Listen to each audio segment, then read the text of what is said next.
Our mission is to revolutionize mental health care in Baltimore by providing holistic, culturally competent, person-centered care with a commitment to serving historically disadvantaged communities. Our vision is to transform the mental health care landscape in Baltimore through coordinated efforts, increasing access to quality care, and fostering acceptance towards individuals with mental illness. Our values include inclusivity by providing holistic, culturally sensitive services for all cultures and identities. Integrity, upholding our mission and vision to earn and maintain trust. Collaboration, working together with professionals, clients, families, and the community. Compassion, creating a welcoming atmosphere that embraces clients for who they are. Advocacy, engaging in systemic change beyond our facility to improve conditions for clients. These values guide our interactions with clients, families, and the community, ensuring that everyone feels valued and supported. As part of our mission, vision, and values, we decided there were some essential areas we needed to address. We looked at a study that was conducted to identify gaps in behavioral health services, problems with quantity or quality of existing services, and other unmet needs that in turn can lead to preventable criminal justice system involvement. 13% of Baltimore residents currently receive services, and 4.6% are substance use disorder services. The study showed that there was a decrease in outpatient services and an increase in substance use disorder services and programs. Nearly 1/3 of individuals relied solely on high-cost emergency department or inpatient treatment, are transitional-aged youth, or those under 18 years of age. Individuals with co-occurring disorders are significantly underserved. Due to this, to be feasible, our program needed professional guidance and counseling personnel such as LPCs, NPs, LMSWs, and substance abuse counselors or peers, and supportive services that will best help our target group, including case managers, activity directors, outreach, and development managers. In our call to action, we have objectives to address gaps in services and provide inclusive wellness opportunities for minority youth and adults, and to champion inclusivity, integrity, collaboration, compassion, and advocacy.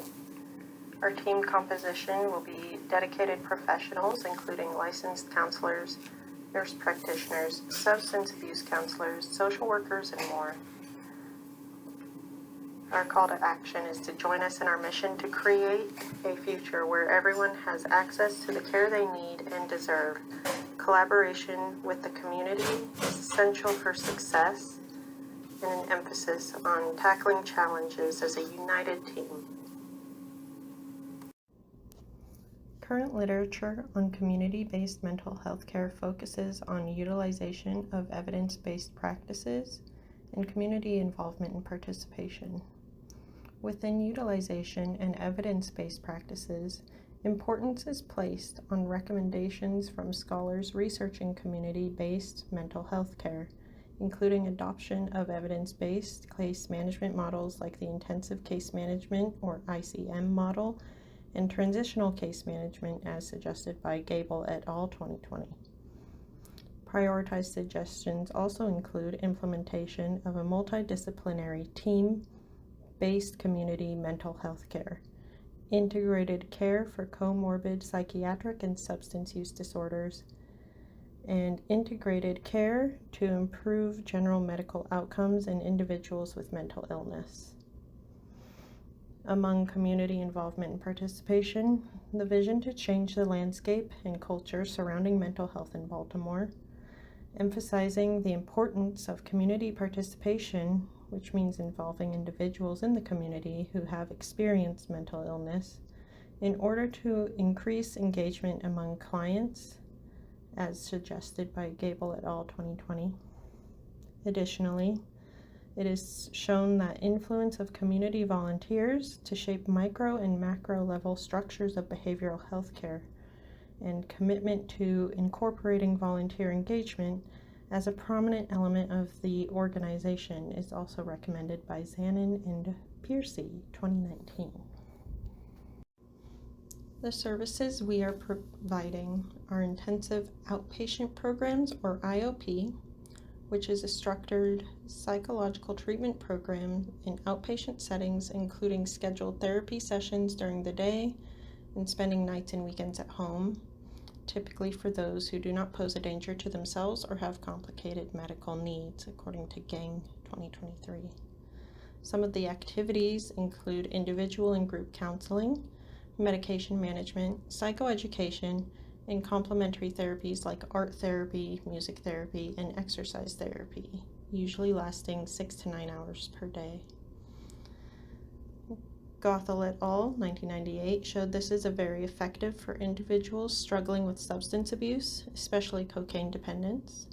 And Bedell et al., 2017, showed this is also effective in treating veterans with PTSD using trauma management therapy.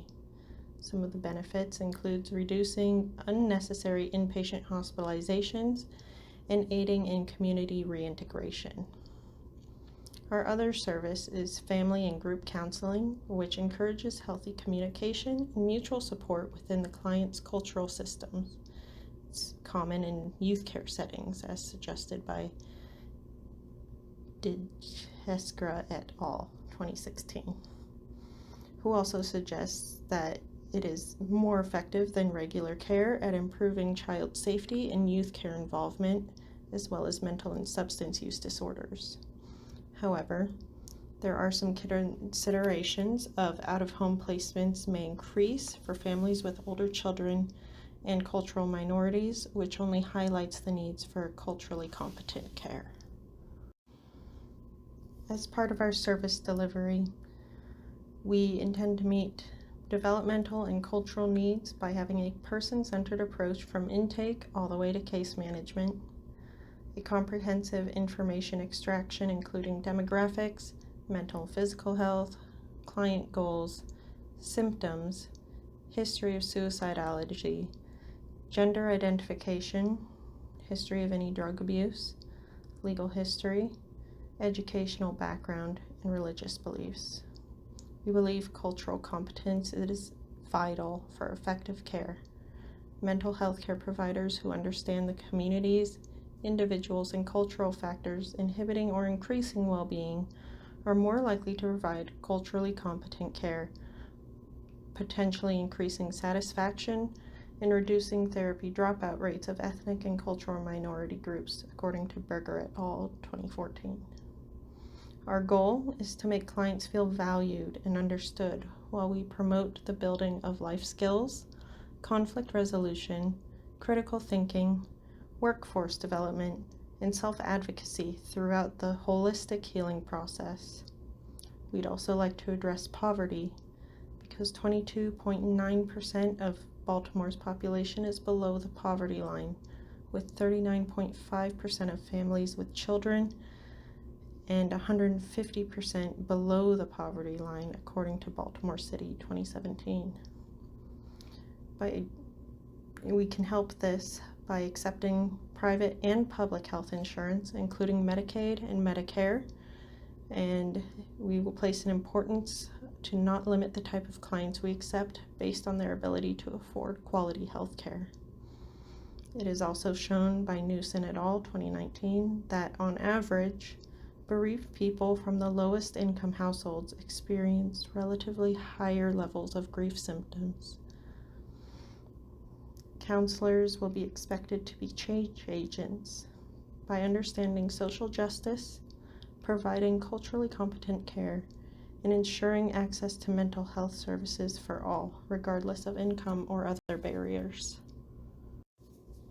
The importance of cultural competence in serving diverse communities falls under a few categories, including historical context and barriers, in which the mental health field is rooted in traditional Western values and influenced by colonialism, which makes significant barriers for cultural minorities to receive appropriate and responsive services. Traditional Western models prioritize individualism, linear problem solving, and diagnosis-based approaches, which misaligns with cultural perspectives of diverse communities, leading to feeling misunderstood or marginalized. Additionally, another barrier is language and communication challenges. Language barriers lead to dissatisfaction, poor comprehension, adherence, and lower quality of care. Mental health services are primarily delivered in English, creating an additional barrier for non-fluent individuals. Thirdly, response and initiatives. Emphasis on multiculturalism and cultural competence for effective and equitable care. Mental health professionals receiving training in cultural competence. Integration of cultural perspectives into treatment approaches. And efforts to increase diversity among mental health professionals are all recommended by Handke et al. 2019. Additionally, community engagement and collaboration can directly address cultural minority needs. Our goals are overcoming legacy of Western dominance and colonialism in mental health care and ensuring all individuals have access to respectful, relevant, and effective mental health services. Some models of service promoting social justice and systemic change are the multicultural and social justice counseling competencies, which add responsibility to address power, privilege, and oppression at individual and systemic levels, requires development of attitudes, beliefs, knowledge, skills, and commitment to action, with action being the most critical ingredient to cultural competence, according to Zalaquette and Haynes-Dobby 2020. The community interventions for change is another model that we looked at that is informed by lived experiences of the community. Collaborative care models involving physical and mental health professionals, community leaders, and social workers improve health outcomes according to Castillo et al. 2019. And Community Partners in Care was a study that was done that had a multi-sector approach to co-leading, implementing, and monitoring services leads to better outcomes in marginalized communities, also by Castillo et al. 2019. The community health worker model aims to increase access to quality health care services and challenges systemic inequities by being more representative of community diversity. The services include education, community referrals, facilitating dialogue and community trainings, advocating for individual and community needs, serving as change agents for systemic issues, and community-based research, according to Matthews et al. 2017. It also encourages participation from culturally diverse community members for culturally sensitive care and systemic change. The last model we looked at was the community involvement for health promotion, which places a reliance on community involvement and collaboration from institutions like churches, businesses, schools, and individuals in the community. It has health promotion and systemic change viewed as a team effort between healthcare facilities and the community. Legal and ethical issues regarding the type of business entity and procedures for establishing a nonprofit corporation in Maryland. BICA will operate as a private, not-for-profit corporation, aligning with its mission of providing equitable mental health care. Research underscores the efficacy of nonprofit psychiatric care in addressing community needs, ensuring accessibility, and fostering professional education. Before commencing operations, BICA must undergo several steps, including registration with Maryland's Department of Assessments and Taxations, compliance with licensure and tax requirements, and lastly, acquisitions of liability insurance. Practicing in compliance of the Health Insurance Portability and Accountability Act. HIPAA and high-tech regulations mandate stringent protection of the client's health information, necessitating administrative, physical, and technical safeguards.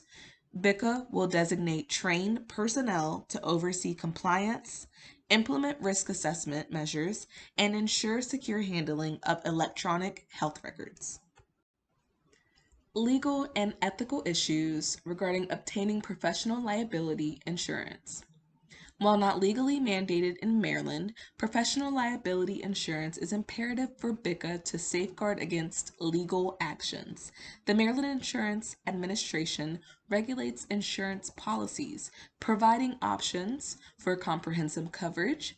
Additionally, workers' compensation insurance is compulsory for businesses in Maryland. Legal and ethical issues regarding practicing in compliance of Health Insurance Portability and Accountability Act and Health Information Technology for Economic and Clinical Health Audit. HIPAA and high-tech regulations mandate stringent protection of client health information, necessitating administrative, physical, and technical safeguards. BICA will designate trained personnel to oversee compliance, implement risk assessment measures, and ensure secure handling of electronic health records. BICA prioritizes staff licensure to ensure ethical practice and eligibility for insurance reimbursement. Compliance with Maryland's licensure requirements is essential for billing insurance panels and enhancing agency credibility. BICA upholds ethical standards outlined in the 2014 Code of Ethics, emphasizing client confidentiality and rigorous evaluation processes. Staff undergoes extensive training to adhere to protocol and maintain professional standards. Legal and ethical issues regarding interfacing with the legal system and treating court-referred clients. BICA acknowledges the complexities of treating court-referred clients and interfaces with the legal system ethically. Informed consent processes, confidentiality safeguards, and tailored interventions are pivotal in ensuring client autonomy and treatment efficacy. At BICA, we're committed to making mental health care accessible to all. Our sliding scale fee structure ensures affordability and prevents exclusion. By adhering to ethical standards and addressing practical considerations, we strive to provide holistic care that meets the diverse needs of our community. At BICA, ensuring ethical management of third-party reimbursement is paramount.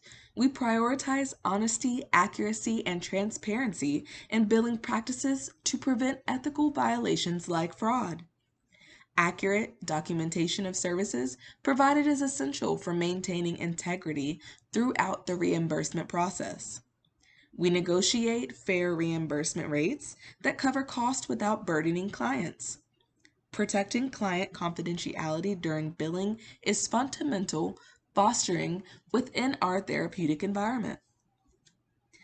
Balancing financial and ethical considerations is challenging, but through transparency and fairness, we uphold our commitment to ethical principles and professional standards, maintaining trust with clients and third-party payers alike. This slide discusses the importance of record keeping and documentation in mental health practices. Emphasizing the use of electronic health records, short for EHR, for efficiency and accessibility. At BICA, both EHR and physical documentation methods will be utilized to ensure comprehensive care. Confidentiality and ethical considerations are prioritized, with measures like role segregation and staff training implemented to maintain security. The agency aims to provide person-centered care, informing clients about record maintenance and encryption policies in line with ethical guidelines. Utilizing technology in mental health care offers enhanced accessibility to services, but raises significant concerns regarding confidentiality and compliance with HIPAA regulations. While electronic record-keeping systems streamline processes, they also heighten the risk of unauthorized access to sensitive client information. To address this, it's crucial to implement robust security measures such as encryption and access controls. Moreover, ensuring compliance with HIPAA's privacy rule is essential to safeguarding client data. By prioritizing confidentiality and adhering to regulatory requirements, mental health agencies can leverage technology to deliver quality care while mitigating potential risk to patient privacy. The Baltimore Integrated Counseling Agency is focused on enhancing the health of the overall community, and we intend on supporting our community members in times of crisis, disaster, and trauma. When it comes to community outreach and crisis response, we plan to address this through several community outreach initiatives that fulfill our mission of accessible service provision for all individuals in the community. One of these initiatives includes the Integrated Community-Based Youth Service Hubs. These programs involve collaboration among multidisciplinary teams comprised of social workers, nurses, psychiatrists, care coordinators, and support workers. Some categories of services can range from mental health support, vocational educational services, primary health services, substance abuse, sexual health education, and services alike. Some critical components for the success of integrated community-based youth service hubs include non-stigmatizing and youth-friendly settings, timely access to care, building partnerships with community institutions, and utilizing evidence-based approaches. When it comes to accessibility of services, the integrated community-based youth services have been proven effective because they improve access through the provision of timely services and referrals. They ensure clients are assessed and treated in a timely manner. Additionally, we plan to utilize peer support workers. Peer support workers are basically individuals with the lived experience of recovery from a mental health condition or substance abuse disorders. An example of a peer support worker would be like a peer support specialist or peer support coach who facilitates groups during substance abuse groups. They've been shown to be just as effective as professional mental health staff and can be particularly useful in assisting with care coordination and outreach strategies because they can speak with individuals that share similar lived experiences and can be a source of empowerment and hope for clients. Additionally, they can be useful in targeting youth experiencing mental health disorders because they've experienced it and they can share with them some of their personal experiences. And the networks can increase accessibility of services through increasing staff numbers, which is also effective in reducing wait times and broader community coverage. Riker believes that community health is a community-wide effort and lasting community change is accomplished through community engagement and teamwork with vital community members. In preparation for future natural disasters, we plan to create and utilize an emergency action plan. Our emergency action plan will address each situation in its unique circumstance. At the core of our emergency action plan is safety and security for our clients. We plan to secure our facility by initiating sufficient evacuation protocols, as well as continuously being stocked with essential supplies that are recommended by the Maryland Department of Health's Office of Preparedness and Response. We will collaborate with emergency relief programs like the Maryland Department of Emergency Management, which helps businesses coordinate with federal assistance programs like FEMA. However, since there have only been about 2 major storms in Maryland in the last 10 years, we also plan to utilize other modes of crisis response. Along with addressing local natural disasters, we plan to be a beacon of light in the face of community crisis and public health challenges. In order to do that, we will utilize the asset-based community development model. This model aligns well with our strengths-based perspective of care and has been shown to be effective in developing positive and lasting relationships within community institutions and groups.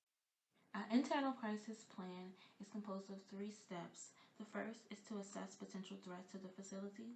The second step in the process is to develop a crisis management plan informed by fact-based approaches to promote effective communication guidelines and procedures. And the third step is to test the crisis management plan. We plan to do this quarterly through performed simulations or drills of different crisis situations to analyze what went well and what did not, identify gaps in our level of preparedness, update necessary staff trainings, and update crisis management planning as needed. Crisis and trauma training requires specific training that our staff will be required to complete before working with traumatized populations or individual groups in crises. These trainings include mental health first aid training, mental health awareness, and crisis intervention team training. The mental health first aid training is designed to provide individuals with the necessary skills to offer initial support to those experiencing mental health problems or crisis until professional help can be assessed. These services are delivered by certified instructors from various organizations such as mental health associates or healthcare providers and aims to enhance mental health literacy and reduce the stigma around mental illness. For our mental health awareness, it promotes understanding and knowledge about mental health through workshops, seminars, and educational campaigns. And these programs can be offered by entities such as mental health advocacy groups, educational institutions, and workplaces that aim to increase awareness and reduce stigmas. For our crisis intervention team, we want to equip our staff with crisis de-escalation, assessment, and communication skills to handle these situations with sensitivity and efficacy. A good example of a crisis de-escalation skill is the 3-step rule, which is listening, offering reflective feedback, and allowing the clients to release their frustrations. The Baltimore Integrated Counseling Agency will design crisis intervention services that are applicable and accessible for all age groups within the community. We aim to meet the needs of a diverse population, including people of different ages and cultural backgrounds. To accomplish this, we'll utilize mental health crisis response services. These services are a vital part of any mental health service system. We plan to offer walk-in crisis intervention and stabilization, mobile crisis response teams that have access to telehealth technology and peer support networks. This way, we can best serve the community through our walk-ins at our physical location, as well as reach those who face barriers to services that via our mobile crisis response team. And our mobile crisis response team will be able to reach people where they are.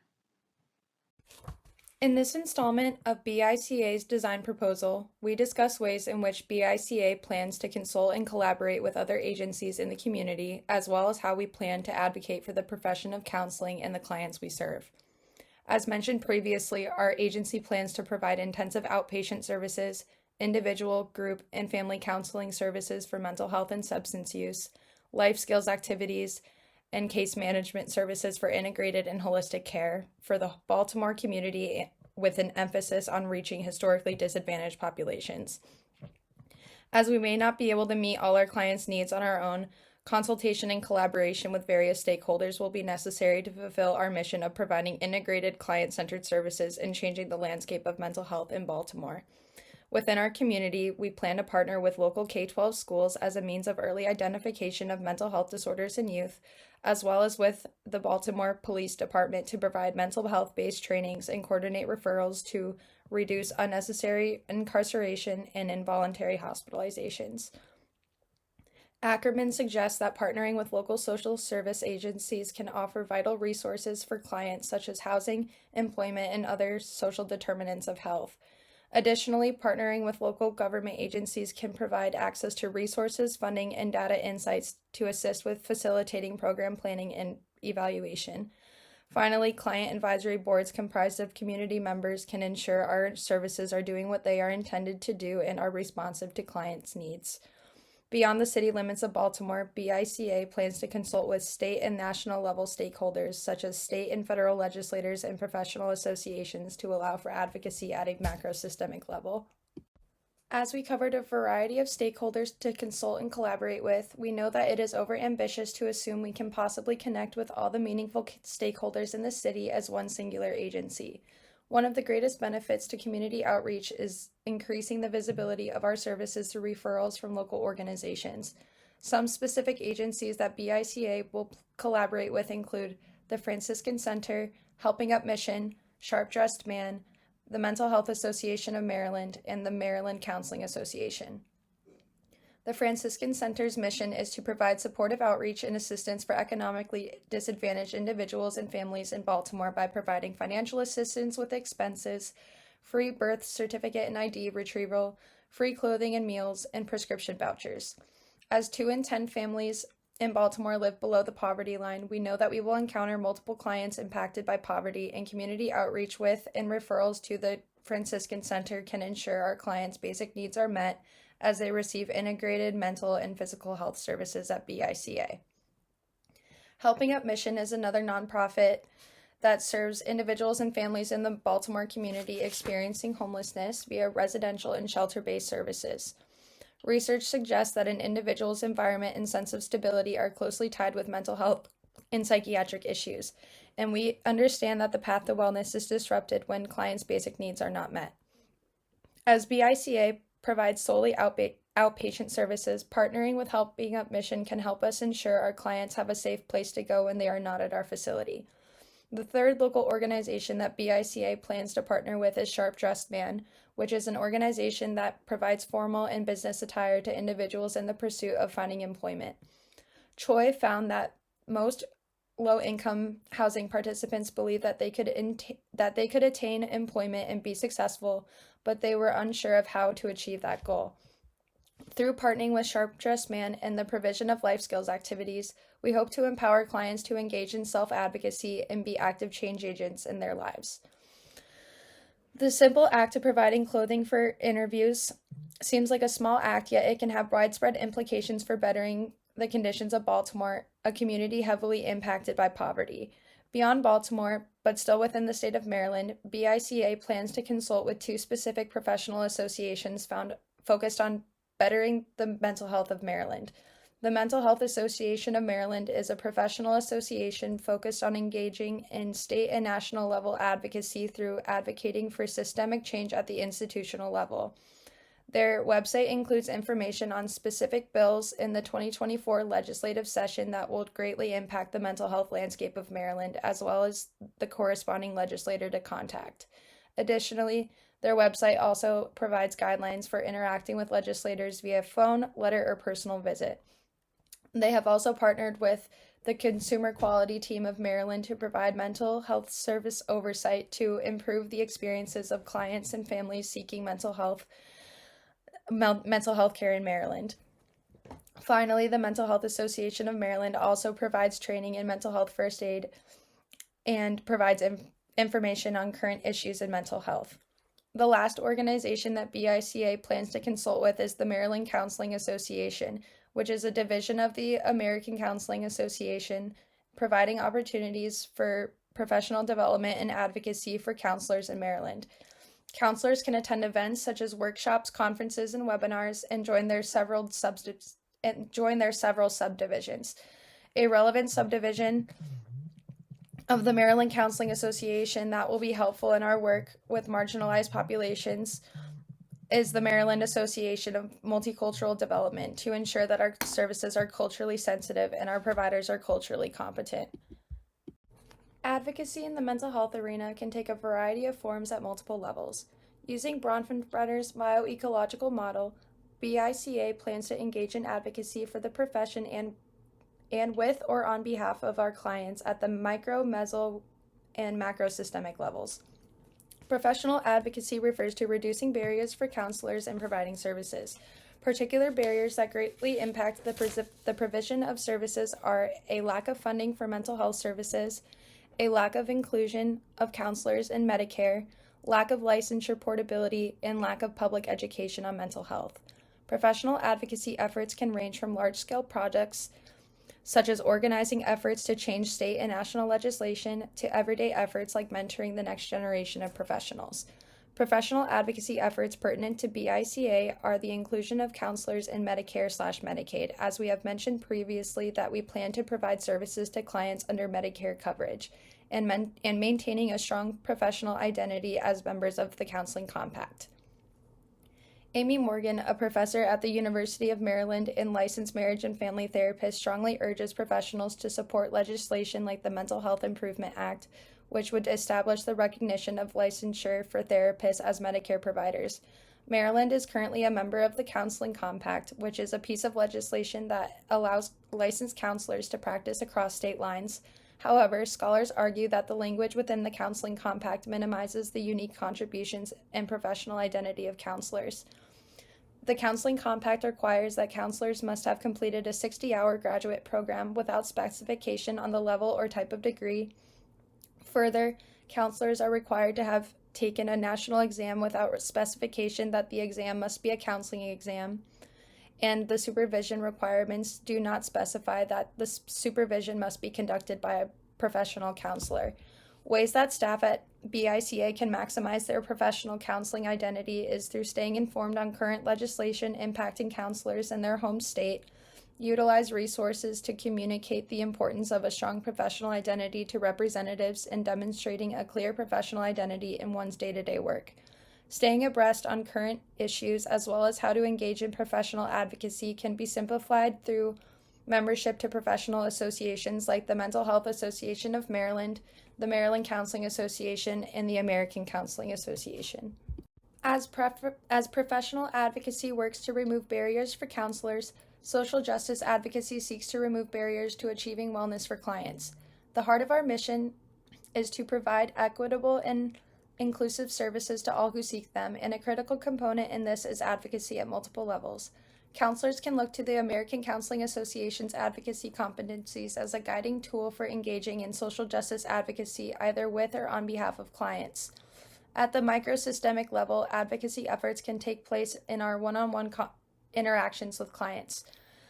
Counselors can advocate for clients at the individual level through acknowledging and appreciating clients' worldviews, recognizing sociocultural influences and cultural disparities impacting client well-being, discussing topics of privilege, power, and oppression, and building on client strengths to empower them to self-advocate.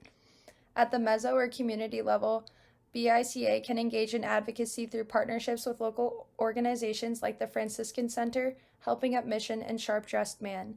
In addition, BICA can engage in efforts to provide community education and conferences on increasing mental health awareness and acceptance. Tackling issues at the macrosystemic level can be daunting for individual counselors, as mental health professionals do not receive training in political matters. Counselors can engage in macrosystemic level advocacy to reduce barriers for clients through drafting legislation that focuses on minimizing societal barriers and disparities, participating in political rallies, forming relationships with legislators, and working to challenge societal norms and stigmas impacting individuals with mental disorders and other disadvantaged groups.